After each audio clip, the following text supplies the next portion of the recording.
کہ والدہ محترمہ اور والد محترم محمد کی خبر لیجیے، اور اس کے انداز سے وہ اتنا ہوپلیس ہو چکا تھا جسے دیکھ کر خود حلیمہ سعدیہ رضی اللہ تعالی عنہا ان کے شوہر گھبرا گئے. وہ بھاگتا ہوا آئے اور کوئی کانپتی ہوئی آواز میں گھبراہٹ کے ساتھ کہے کہ بھائی کی خبر لیجیے، ان کے ساتھ ایک حادثہ ہو گیا. تو یہ میاں بیوی دونوں گھبرا گئے کہ ہوا کیا.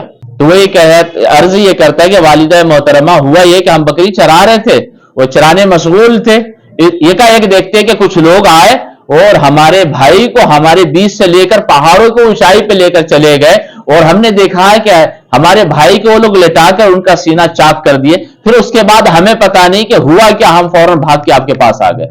اتنا سننا تھا کہ حضرت حلیمہ سعدیہ رضی اللہ تعالی عنہ اور ان کے شوہر نامدار فوراً یہ دوڑ لگا دیتے اس پہاڑ کی طرف جس پہاڑ کی طرف یہ واقعہ پیش آیا تھا.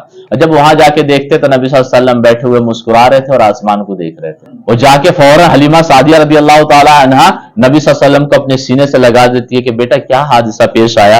نبی کریم صلی اللہ علیہ وسلم کہتے ہیں کہ کچھ بھی نہیں، بس 2-3 لوگ آئے تھے اور کسی کے ہاتھ میں ایک برف کی ٹوکری تھی اور کسی کے ہاتھ میں ایک زمرد کا تش تھا، تو کوئی کچھ اور سامان لے کر آیا اور مجھے پہاڑ پہ لے جا کے نرمی سے لٹا دیے اور میرے ناف سے لے کے سینے تک کو چاک کیا گیا. اس کے رگوں کو، رگ یعنی نسوں کو نکالا گیا اور نکالنے کے بعد برف کے پانی سے خوب دھویا گیا.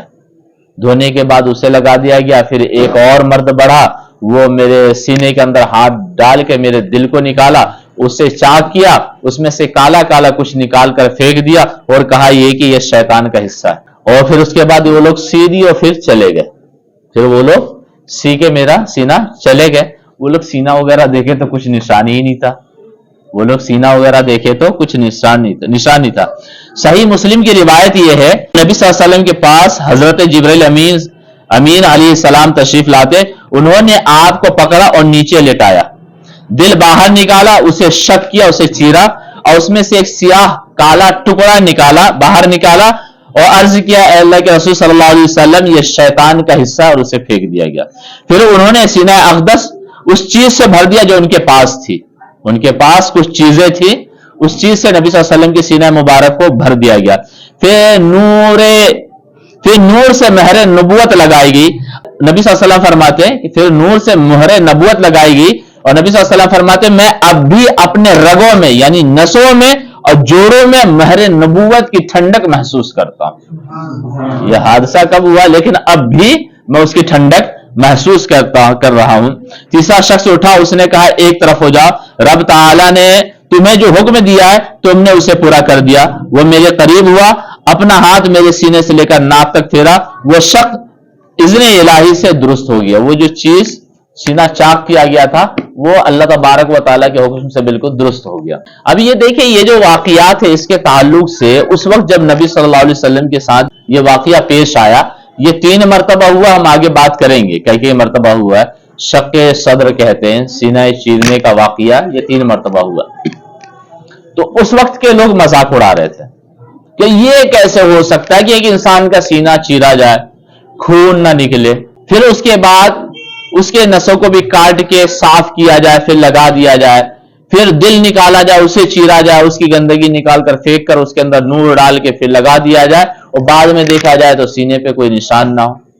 یہ جو ایکس مسلم ابھی جو کہلاتے ہیں نا، پرانے والے ایکس مسلم جو تھے انہوں نے اس کا بہت ہی شدت کے ساتھ رد کیا تھا. انہوں نے کہا تھا یہ ماننے کی بات ہی نہیں ہے کہ کسی کا سینہ چیر دیا جائے، دل بھی باہر نکال دیا جائے اور دل کو چیرا بھی جائے، پھر اپنی جگہ پہ لگا دیا جائے اور انسان زندہ ہو جاوے تو وہ انسان زندہ ہو، یہ ممکن ہی نہیں ہے. یہ 1 صدی تک مسلمانوں کے اوپر اعتراض ہوتا رہا لیکن مسلمان اپنے اپنے اعتبار سے جواب دیتے رہے. لیکن ایک دور آیا جب اللہ تبارک و تعالیٰ میڈیکل سائنس کو عروج عطا فرمایا، پر تب جا کے دنیا نے اس بات کو قبول کیا کہ ہاں یہ ممکن ہے کہ کسی کے دل کو نکالا جائے، اسے کاٹا جائے، اس کا آپریشن کیا جائے، پھر سینے میں لگا کر اس سینے کو سی دیا جائے تو ممکن ہے کہ وہ انسان زندہ رہے گا اور اس کا سینہ درست ہو جائے گا. ڈاکٹر اگر اچھا ہوگا، اچھی طرح سرجری کیا ہوگا تو پھر سینے پہ آپریشن کا نشان بھی نہیں ہوگا. اب جا کے میڈیکل سائنس اس چیز کو مان لی. تو ہم ہمیشہ یہی کہتے ہیں کہ آج تمہیں یہ بات سمجھ میں نہیں آ رہی ہے، لیکن ایک وقت اللہ تبارک و تعالیٰ لائے گا کہ دنیا اس بات کو ماننے پہ مجبور ہو جائے گی کہ ہاں مذہب اسلام نے 1400 سال پہلے جو دعویٰ کیا تھا وہ آج صحیح ثابت ہو رہا ہے۔ میڈیکل سائنس کے عروج اور ترقی کا زمانہ کتنا ہے؟ زیادہ نہیں، 400 سال رکھ لیتے ہیں کہ 1000 سال تک تو پوری دنیا ہمارے پیچھے پڑی رہی، پھر اس کے بعد دنیا مان لی کہ ہاں آپریشن کیا جا سکتا ہے، ہارڈ سرجری ممکن ہے، ورنہ پہلے لوگ مانتے ہی نہیں تھے۔ ہم اس مذہب کے ماننے والے ہیں جس کی حقانیت کو اللہ تبارک و تعالیٰ وقتاً فوقتاً ظاہر کرتا رہتا۔ آپ کو معلوم ہے قرآن کی آیت نازل ہوئی اور قرآن کی آیت میں یہ کہا گیا ہے کہ سمندر کے اندر آگ ہے، لوگ مذاق اڑا رہے تھے، سمندر کے نیچے آگ ہے، لوگ مذاق اڑا رہے تھے کہ جہاں پانیوں کی حد نہیں ہے اس کے نیچے آگ ہے، یہ ممکن ہی نہیں ہے۔ تو بہت زمانے تک ہم لوگ مذاق اڑاتے رہے، اچانک جوالا مکھی پھٹا اور جب آگ نکلا سب لوگ کہے ہاں اسلام جو کہا تھا وہ سچ ہے کہ سمندر کے نیچے آگ ہے۔